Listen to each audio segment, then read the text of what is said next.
Python list clear method. In this video, we will learn about clear method of list object, its syntax and examples.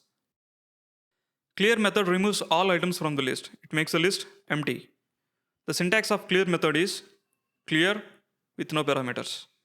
Consider a list of items.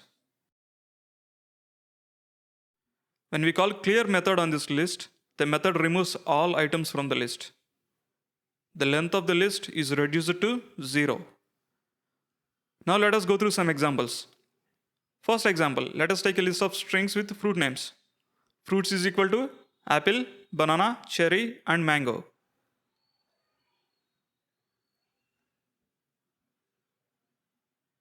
Consider that we have to remove all the items from this fruits list.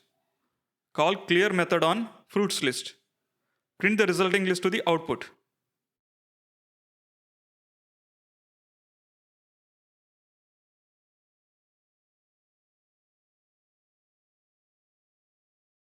Save and run the program.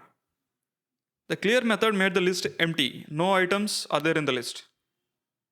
In the second example, let us take a list of numbers. Numbers is equal to 10, 20, and 30.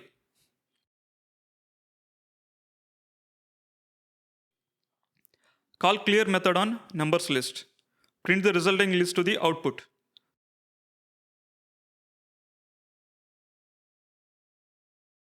The clear method made the list empty. No items are there in the resulting list. In this video, we have seen how to use clear method of list object to remove all items from a given list with a couple of examples. Thank you for watching the video. If you like our content, please like the video and subscribe to our channel.